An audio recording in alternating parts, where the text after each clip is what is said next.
আসসালামু আলাইকুম এভরিওয়ান। আজকের ক্লাসটা বেসিক্যালি ইন্টারমিডিয়েট সেকেন্ড ইয়ারে যারা আছে তাদের জন্য।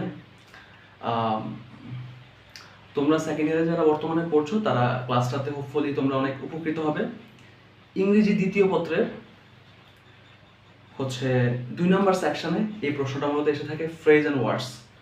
এখানে 10টা শূন্যস্থান থাকে এবং এই শূন্যস্থানগুলো তোমাকে ফিল আপ করতে হবে বক্সের মধ্যে যে ফ্রেজ অ্যান্ড ওয়ার্ডসগুলো দেওয়া আছে সেগুলো দিয়ে।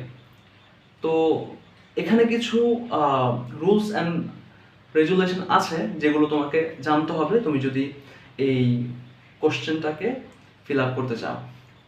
আমরা এই রাজশাহী বোর্ড 2024 যেটা রিসেন্টলি পরীক্ষা হয়েছে এই বোর্ডটা দিয়ে আমরা স্টার্ট করছি ক্লাস। ধাপে ধাপে সবগুলো বোর্ড কভার করে দেওয়া হবে। ক্লাসগুলো নিয়মিত করলে ফ্রেজ অ্যান্ড ওয়ার্ডসে 10-এ 10 তুমি নিশ্চিত পাবে।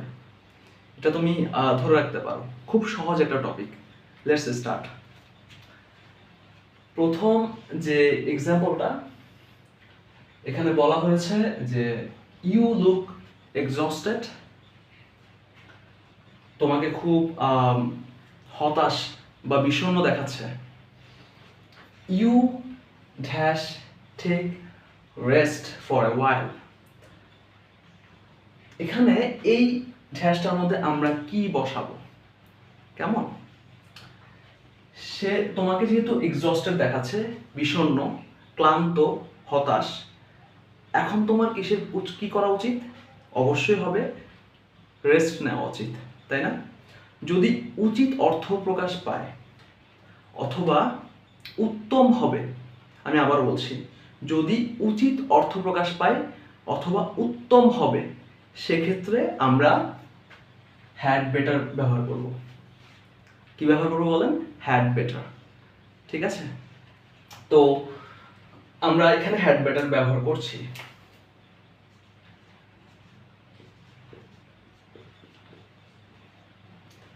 You had better take rest for a ওয়াইল।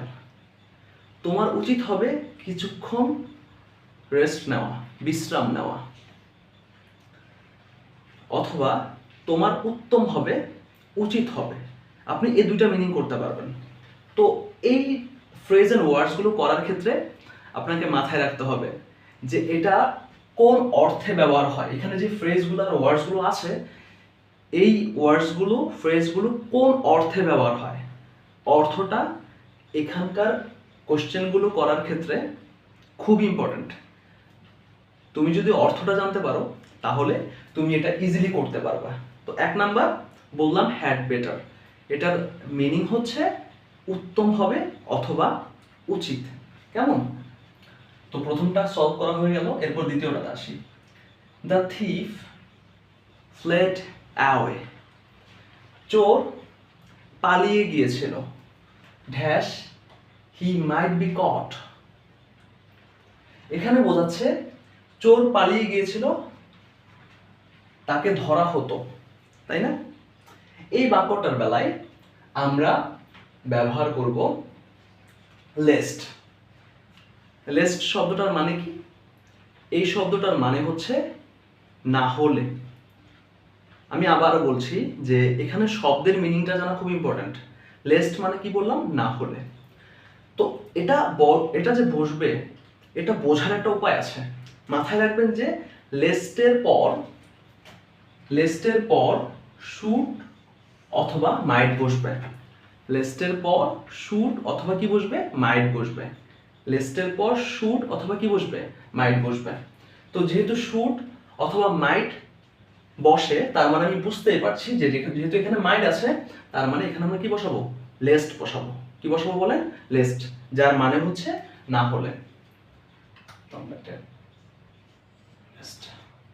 এটার মিনিংটা কি দাঁড়াচ্ছে? The thief fled away lest he might be caught. যদি সে পালিয়ে না যেত, হ্যাঁ, তাহলে সে কি হতো? ধরা পড়ে যেত। আবার বলছি, the thief fled away lest, না হলে হি মাইট বি কট, তাকে ধরে ফেলা হতো। সে যদি পালিয়ে না যেত তাহলে তাকে কি ধরে ফেলা হতো। কেমন? এবার আমরা সি নাম্বারটা সলভ করব। Dash I seen the snake dash I became stuck. এখানে এই দুইটা গ্যাপের জায়গায় আমরা বেসিক্যালি বসাবো নো সুনার হ্যাড দেন। কেমন? নো সুনার হ্যাড দেন। এখন প্রশ্ন আসবে যে হচ্ছে এটা আমি কেন বসালাম? কেমন? একটা ট্রিক্স যদি আমি আপনাকে বলি সেটা হচ্ছে এখানে আপনি এই বাক্যটার মধ্যে দেখেন এই যে সিন ভার্বটা আছে সেটা ভার্বের পাস্ট পার্টিসিপল ফর্ম অথবা V3। হ্যাঁ, আর V3 অবশ্যই বসে হ্যাডের পর। বলুন কার পরে বসবে? হ্যাডের পর বসবে। তো আমরা এই সিমটমস দেখে বুঝতে পারলাম, কিন্তু আপাত দৃষ্টিতে আসলে আমাদেরকে এটার মিনিংটা বুঝতে হবে এবং এই ওয়ার্ডটা কি মিন করে। নো সুনার হ্যাড দেন, এটার কিন্তু স্পেসিফিক মিনিং হয় না। এই ফ্রেজটা যদি কোনো বাক্যে থাকে সেক্ষেত্রে বোঝায় একটা কাজ হতে না হতে আরেকটা কাজ হচ্ছে।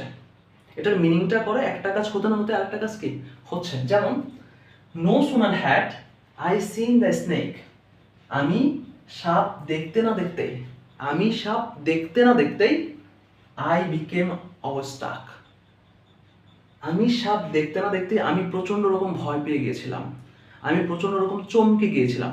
অবস্টাক মানে হচ্ছে চমকে যাওয়া, ভয় পেয়ে যাওয়া। তো আমি সাপ দেখতে না দেখতে আমি কি পেয়েছিলাম? ভয় পেয়ে গিয়েছিলাম। মনে থাকবে? তাহলে এখানে আমরা বুঝতে পারছি যে নো সুনার হ্যাড আর দেনের বেলায় কোনো মিনিং হয় না, তবে এটা বাক্যে বসলে বোঝায় একটা কাজ হতে না হতে আরেকটা কাজ হচ্ছে। যেমন আমি এখানে সাপ দেখার সাথে সাথেই আমি চমকে গিয়েছিলাম, আমি সাপ দেখার সাথে সাথেই চমকে গিয়েছিলাম। একটা ঘটনা ঘটার পরে আরেকটা ঘটনা ঘটছে। কেমন? নো সুনার হ্যাডের মতো আরো 4টা ফ্রেজ আছে যে ফ্রেজগুলো মূলত এই ধাঁচের মিনিং করে, কিন্তু হ্যাঁ মানে সিমিলার ভাবে ইউজ হয়। কেমন? যেমন আমি আপনাকে বলছি যে এখানে যদি এমন হয় অ্যাজ সুন অ্যাজ, এটার এক্সাম্পলটা পরবর্তীতে আসতেছে, তাও আবার বলছি অ্যাজ সুন অ্যাজ। কেমন? অ্যাজ সুন অ্যাজ, আর তখন এখানে কমা বসবে। 4টা phrase, as soon as, no sooner had, hardly had, scarcely had. আবার বলছি as soon as, no sooner had, hardly had, scarcely had. কেমন? এই 4টা ফ্রেজ। তবে এখানে কিছুটা পার্থক্য আছে। যেমন অ্যাজ সুন অ্যাজ এর বেলায় দুইটা ক্লজের মাঝে কমা বসে। কি বসে? কমা। নো সুনার হ্যাডের বেলায় দুইটা ক্লজের মাঝে দেন বসে। কি বসে? দেন। আর হার্ডলি হ্যাড, স্কার্সলি হ্যাড, এই দুইটার বেলায় হোয়েন বসে। এই যে ব্যতিক্রমটা, এটাই হচ্ছে ব্যতিক্রম, কিন্তু অর্থগত দিক দিয়ে একই রকম। আরেকটা পয়েন্ট আমি বলছি, সেটা হচ্ছে যে যখন অ্যাজ সুন অ্যাজ বসবে তখন কিন্তু এটা সিন হবে না, তখন যেহেতু এটা পাস্ট ফর্মে আছে এটা স হবে। কেমন? আমরা এক্সাম্পলটা করছি, একটু পরে করব। যেহেতু এখানে হ্যাড আছে, হার্ডলি হ্যাডের বেলায় হ্যাড থাকে, তারপর হচ্ছে স্কার্সলি হ্যাডের বেলায় হ্যাড থাকে, তখন ভার্ব 3 বা ভার্বের পাস্ট পার্টিসিপল ফর্ম বসবে। কেমন? এবার আমরা ডি নাম্বারটা করব। I would render my cooperation to you if. এই বাক্যটা মূলত কন্ডিশনাল সেন্টেন্স। কেমন? এখানে ইফ আছে, ঠিক আছে? ইফ আছে। ইফের বেলায় মানে কন্ডিশনাল সেন্টেন্সের বেলায় ইফ আর আনলেস। ইফ মানে হয় যদি, আর আনলেস মানে হয় যদি না। আমি আবার বলছি, ইফ মানে হচ্ছে যদি, আনলেস মানে কি? যদি না। আমি যদি শব্দটা ব্যবহার করি সেক্ষেত্রে একটা শর্ত হয়ে যাবে। এই ধাঁচের সেন্টেন্সগুলোকে কন্ডিশনাল সেন্টেন্স বলা হয়। কেমন? কি ধরনের সেন্টেন্স বলা হয়? Conditional sentence. যেমন আপনি এভাবে বলতে পারেন, তুমি যদি আমাকে সাহায্য করো আমিও তোমাকে সাহায্য করব। তার মানে এখানে শর্ত জুড়ে দেওয়া হয়েছে, আগে তুমি আমাকে সাহায্য করতে হবে, দেন আমি তোমাকে সাহায্য করব। আবার এভাবে হতে পারে যে তুমি যদি আমাকে বইটা ধার দাও, হ্যাঁ, আমিও তোমাকে হচ্ছে জ্যামিতি বক্সটা কি করব, ধার দিব। তাহলে এখানে প্রথমে একটা শর্ত জুড়ে দেওয়া আছে যে তুমি যদি আমাকে বইটা ধার দাও। কেমন? ইফ যুক্ত সেন্টেন্স আর আনলেস যুক্ত সেন্টেন্সের বেলায় মাথায় রাখতে হবে এগুলো হচ্ছে কন্ডিশনাল সেন্টেন্স। এক্ষেত্রে একটা নিয়ম মাথায় রাখবেন, একটা নিয়ম আপনাকে অনুসরণ করতে হবে। কেমন? বেসিকলি 4 ধরনের কন্ডিশনাল সেন্টেন্স আছে। কেমন? আমরা 4 ধরনের কন্ডিশনাল সম্পর্কে কিছুটা ধারণা নিব। কেমন? মাথায় রাখবেন ইফের পরবর্তী যে ক্লজটা থাকে, ইফের পরের যে ক্লজটা থাকে, সে ক্লজের ভেতরে যদি ভার্বটা প্রেজেন্ট ফর্মে হয় বা ভার্ব ওয়ান হয়, সেক্ষেত্রে ইফের সাথে ক্লজটা না, এটার যে আরেকটা ক্লজ থাকবে, টোটাল 2টা ক্লজ থাকবে। ওই ক্লজটার মধ্যে আপনি দেখতে পারবেন উইল থাকবে। Shall, will, can, may. Shall, will, can, may, should, have to, has to, must, এই শব্দগুলো থাকতে পারে। আপাতত এটা মনে রাখেন যে যদি ইফের পরে ভার্ব ওয়ান থাকে, সেক্ষেত্রে এখানে অবশ্যই বাক্যটা তৈরি হবে উইল দিয়ে। কে দিয়ে হবে? উইল দিয়ে, বা মে দিয়ে হবে, হ্যাঁ, ক্যান দিয়ে হবে। 3টা মনে রাখেন, will, May, can. Will, May, can. যদি এখানে ভার্ব ওয়ান থাকে, এখানে উইল, মে, ক্যান থাকবে। কিন্তু আমরা এই বাক্যটাতে দেখতে পাচ্ছি ইফের পরের বাক্যটার মধ্যে ভার্ব টু।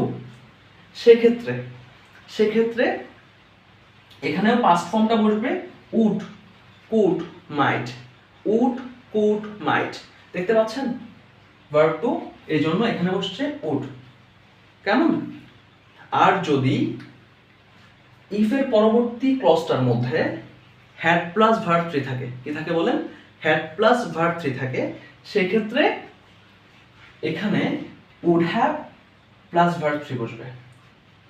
এখানে এই ক্লজ, ইফের পরবর্তী ক্লজে যদি হ্যাড প্লাস ভার্ব থ্রি থাকে, এই ক্লজটার মধ্যে would have plus verb three থাকবে। আমি আরেকবার রিপিট করছি, ভার্ব ওয়ান থাকলে shall, will, can, may. Verb two থাকলে would, could, might. Had plus verb three থাকলে would have, could have, might have. এই জিনিসটা একটু মাথায় রাখবেন, বারবার আসবে প্রতিটা এক্সাম্পল। বোর্ড যখন আমি প্র্যাকটিস করাবো, একই জিনিসগুলো বারবার আসবে। কেমন? প্রথমবারে না বুঝলে পরের বার আপনি বুঝে যাবেন ইনশাল্লাহ। তো এখানে আমরা বাক্যটাকে কমপ্লিট করি। I would render my cooperation to you. আমি তোমাকে সাহায্য করব, সহযোগিতা করব। ইফ ইট রিকোয়ার্ড, যদি প্রয়োজন পড়ে। হ্যাঁ, এটাকে আমি এভাবে বলি যে আমি তোমাকে সাহায্য করতাম যদি এটার প্রয়োজন পড়তো, যেহেতু ভার্বের পাস্ট ফর্মে আছে। আমি তোমাকে সাহায্য করতাম যদি প্রয়োজন পড়তো, যদি এটার দরকার হতো। কেমন? এবার আমরা কি নাম্বারটা সলভ করব। এখানে বলা হয়েছে হি ম্যাট মি, সে আমার সাথে সাক্ষাৎ করেছিল। হি হাগড মি ওনলি। এই বাক্যটা আমি ওই যে সি নাম্বারটা বলেছিলাম না, অ্যাজ সুন অ্যাজ এর বেলায়, as soon as, no sooner had, hardly had, scarcely had, এর বেলায় কি ছিল মনে আছে? যে একটা কাজ হতে না হতে আরেকটা কাজ হবে, একটা ঘটনা ঘটতে না ঘটতে আরেকটা ঘটনা ঘটবে। এর কোনো স্পেসিফিক মিনিং হয় না, তবে আমরা এটা দিয়ে বুঝতে পারবো যে একটা কাজ হতে না হতে আরেকটা কাজ হচ্ছে। এখানে খুব ইম্পর্টেন্ট যে ভার্বের মিনিংটা রিপিট হবে। বলেন কি হবে? ভার্বের মিনিংটা কি হবে? রিপিট হবে। যেমন দেখেন, আমি এখানে আপনাদেরকে বলেছিলাম যে অ্যাজ সুন অ্যাজ এর বেলায় কমা থাকে, অ্যাজ সুন অ্যাজ এর বেলায় কি থাকে? কমা থাকে। আর নো সুন অ্যাজ এর বেলায় কি থাকে? দেন থাকে। তো অ্যাজ সুন অ্যাজ এর বেলায় কমা আছে, তো আমাদের এখানে কোশ্চেনের বক্সের মধ্যে অ্যাজ সুন অ্যাজ আছে, তো বসাবো as soon as. As soon as he met me, সে আমার সাথে দেখা করতে না করতেই, ম্যাট মানে দেখা করা, সাক্ষাৎ করা। তো সে আমার সাথে সাক্ষাৎ করতে না করতেই, দেখা করতে না করতেই, আমি বলছিলাম না ভার্বটা রিপিট হয়, দেখা করতে না করতেই, হি হাগড মি ওয়ার্মলি, সে আমাকে আলিঙ্গন করলো উষ্ণভাবে। সে আমাকে উষ্ণভাবে কি করলো? আলিঙ্গন করলো।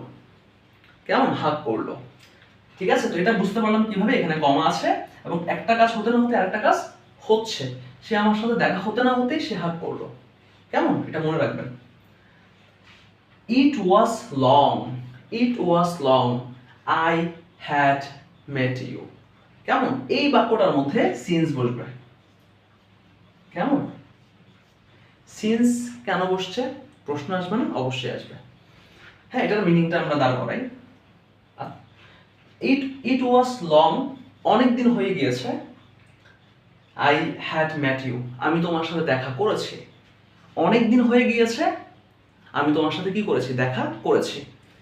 এই বাক্যটার মধ্যে খেয়াল করেন, সেটা হচ্ছে যে সিন্স, মনে রাখবেন সিন্সের একটা সুনির্দিষ্ট নিয়ম আছে। নিয়মটা হচ্ছে যদি সিন্স থাকে এটা অ্যাজ ইফের বেলায় প্রযোজ্য। কেমন?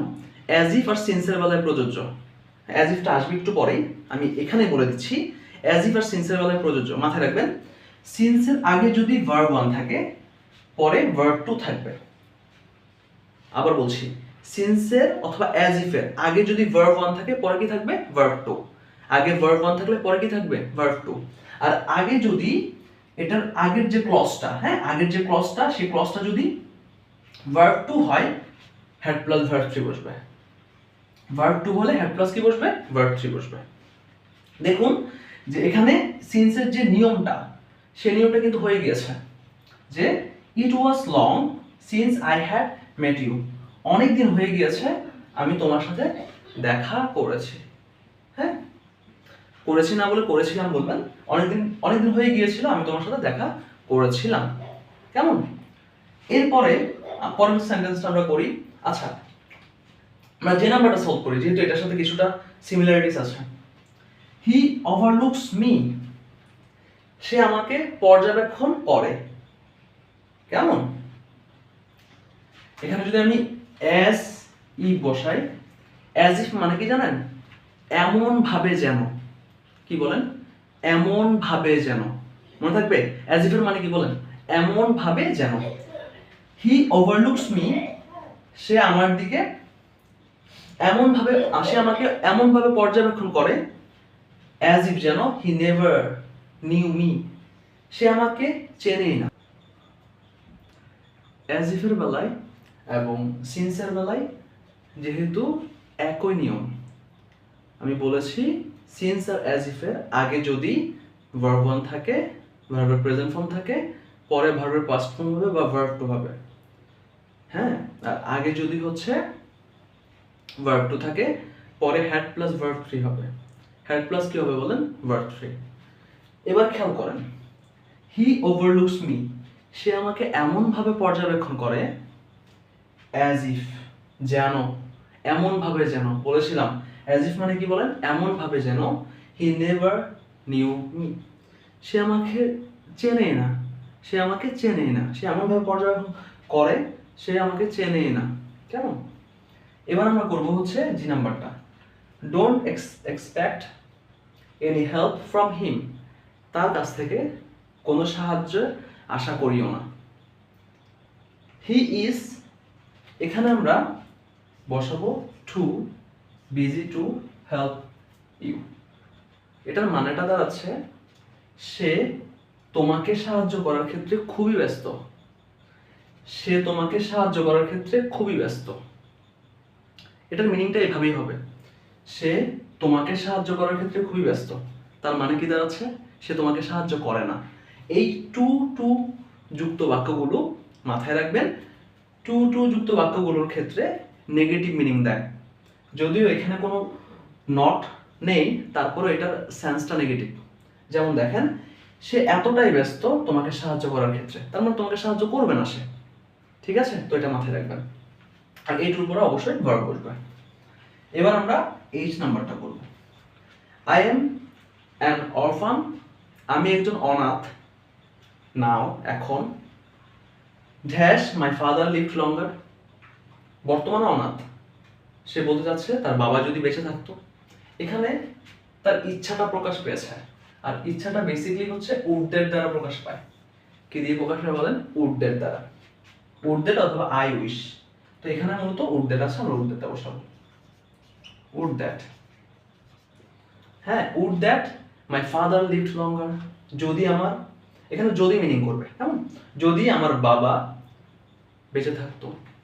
হ্যাঁ, যদি আমার বাবা বেঁচে থাকতো, তার একটা ভেতরে লুকিয়ে থাকা একটা ইচ্ছে, সেটা প্রকাশ পেয়েছে। এরপর আই নাম্বারটা করব, হি ক্যানট ওয়াক ফিউ স্টেপস, সে কয়েক কদম হাঁটতে পারে না, সে কয়েক কদমই হাঁটতে পারে না। Run for a mile, 1 mile দৌড়াবে, সম্ভব? সম্ভব না। এক্ষেত্রে বসবে লেট অ্যালোন। লেট অ্যালোনের মিনিংটা আপনাকে জানতে হবে। লেট অ্যালোনের মিনিং মানে হচ্ছে দূরের কথা, বা ভাবাই যায় না, চিন্তাই করা যায় না। কেমন? লেট অ্যালোন মানে দূরের কথা, অথবা বলবেন ভাবাই যায় না, চিন্তাই করা যায় না। এই 3টা মিনিংয়ের একটা বললেই চলবে। তো আমরা দূরের কথা দিয়ে মিনিং করছি। He cannot walk few steps, সে কয়েক কদমই হাঁটতে পারে না। Let alone, let alone run for a mile, 1 mile সে কিভাবে দৌড়াবে? 1 মাইল তো দৌড়ানো দূরের কথা, সে কয়েক কদমই হাঁটতে পারে না। 1 মাইল দৌড়ানো তো দূরের কথা, বা 1 মাইল দৌড়ানোর কথা তো ভাবাই যায় না, 1 মাইল দৌড়ানোর কথা তো কল্পনাই করা যায় না। আশা করছি আপনারা সবাই বুঝতে পারছেন যে আমি ফ্রেজ অ্যান্ড ওয়ার্ডসটা নিয়ে আলোচনা করলাম। পরবর্তী ক্লাসের জন্য আপনাকে স্বাগতম, এবং পরবর্তী ক্লাসে ইনশাল্লাহ দেখা হচ্ছে অন্য একটা বোর্ডের হচ্ছে কোশ্চেন নিয়ে। কেমন? ভালো থাকবেন। আসসালামু আলাইকুম।